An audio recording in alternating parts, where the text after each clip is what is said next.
Salam dalam kasih Kristus. Saudara, kitab Yakobus berbicara tentang iman tanpa perbuatan mati. Berarti ada iman yang hidup. Iman yang hidup yang seperti apa? Bagaimana dengan kehidupan iman kita? Apakah termasuk iman yang hidup atau yang mati? Apa konsekuensi iman yang mati? Demikian juga iman yang hidup.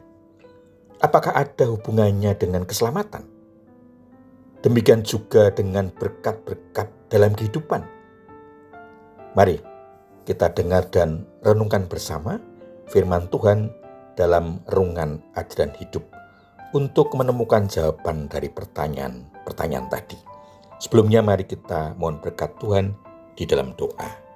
Bapa di surga, terima kasih pemeliharaan dan berkat-Mu dalam kehidupan kami sampai saat ini.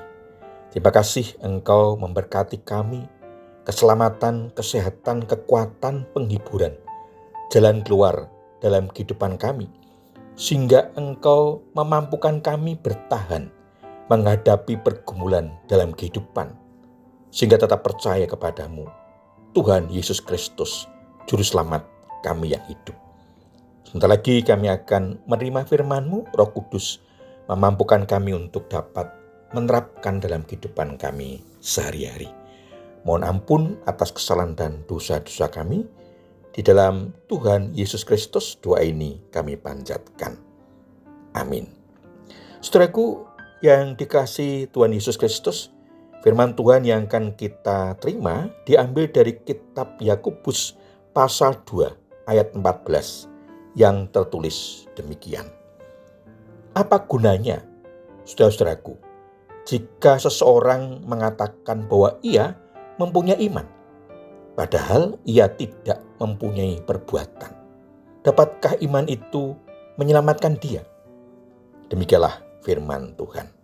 Saudara, bagian firman Tuhan ini diberi tema iman yang hidup. Saudaraku, bacaan kita merupakan bagian dari perikop yang membahas persoalan anggota gereja yang mengaku memiliki iman kepada Tuhan Yesus Kristus, tetapi pada saat yang bersamaan tidak pernah menunjukkan bukti pengabdian yang sungguh-sungguh kepada Tuhan Yesus dan firman-Nya. Iman yang menyelamatkan senantiasa merupakan iman yang hidup, yang tidak berhenti dengan hanya mengaku Yesus Kristus sebagai Juru Selamat, tetapi juga mendorong ketaatan kepada Kristus sebagai Tuhan. Demikianlah ketaatan menjadi aspek yang penting dari iman.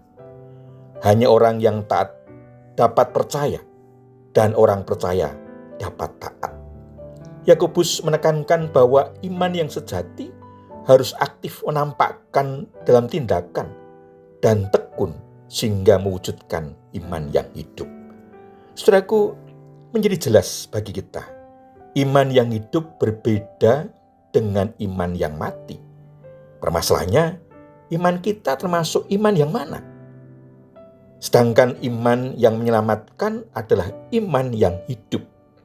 Saudaraku, bagaimana seharusnya hidup iman kita agar termasuk iman yang hidup?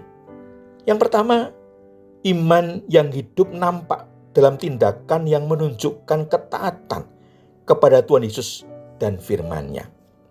Sesungguhnya iman yang hidup tergambar dalam hidupnya, mendasar dan melakukan firman Tuhan. Firman Tuhan sebagai dasar dan panduan dalam hidup. Firman Tuhan juga sebagai pengingat dan kontrol dalam hidup. Apakah sudah sesuai dan seturut dengan kehendak Tuhan? Yang kedua, iman yang hidup menunjukkan dinamika dalam hidupnya. Iman mengalami pertumbuhan menuju kepada kedewasaan. Dalam dinamika kehidupan iman itu ada pasang surutnya, tetapi menjadi semakin nyata bahwa karya penyelamatan Allah itu sudah dimulai pada waktu orang percaya hidup di dunia ini. Orang percaya bisa merasakan penyertaan, pemeliharaan, pertolongan Tuhan dalam hidupnya. Tetapi juga godaan, cobaan, halangan, rintangan dalam hidup yang pada akhirnya bisa merasakan campur tangan Tuhan yang membebaskan, memampukan, yang membawa kepada kemenangan dan berkat-berkat dalam kehidupan. Tuhan Yesus memberkati. Amin. Mari kita menaikkan syukur kepada Tuhan di dalam doa.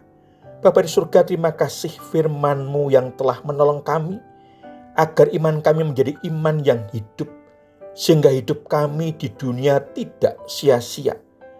Karena bukan saja janji keselamatan nanti setelah kehidupan di dunia ini, tapi juga di dunia ini kami juga sudah merasakan pemeliharaan dan berkat-Mu dalam kehidupan kami, dan melindungi serta membebaskan kami dari kuasa iblis yang akan menjauhkan kami dari persekutuan dengan-Mu. Mohon ampun atas segala kesalahan dan dosa-dosa kami dalam kehidupan kami. Kami menyerahkan dan mengandalkan hidup kami di dalam Tuhan Yesus Kristus, Juru Selamat kami. Amin. Saudara yang dikasihi Tuhan Yesus Kristus, demikian renungan ajaran hidup. Saya bertemu kembali dalam renungan selanjutnya. Kasih karunia dan damai sejahtera dari Allah Bapa, di dalam Tuhan Yesus Kristus, pimpinan dan pemeliharaan Roh Kudus memberkati saudara semua. Amin.